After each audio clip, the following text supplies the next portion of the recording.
মাগো, মা, তুমি সেই ছোটবেলা আমাকে নিয়ে বিয়ে বসলে এই ঘরের বাবা আমার কোনোদিন নিজের সন্তানের মতো মনে করে নেই মা। আমি অনেক কষ্টে আছি মা। এই ঘরে একটা ভাই আছে, আমি নিজের ভাইয়ের মতো মনে করি। সেই ভাই আমাকে রাস্তায় লাথি মারে, মানুষের সামনে ঘাট ধরে মুচড় দেয় মা।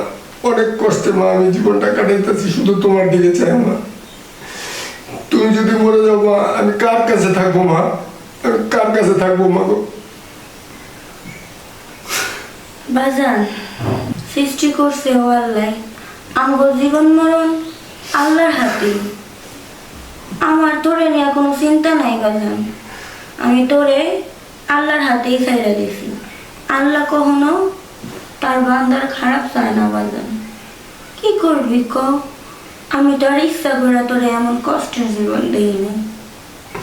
মা গো, আমাদের জীবনে কি কোনোদিন সুখ আসবে না? বাজান, তুই কোনো চিন্তা করিস না।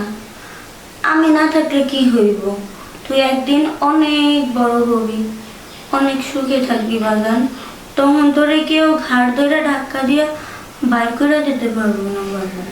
মা গো, যেখানে তুমি থাকবা না সেখানে পরে আমি সুখ পেলে এই সুখ দিয়ে আমি কি করবো মা? আমার এই সুখের দরকার নেই মা। বাজান, কে কইছে আমি থাকবো না? আমার ছায়া সব সময় তোর চারপাশে আছে। তুই কখনো মনেই করবি না তোর মা তোর পাশে নাই।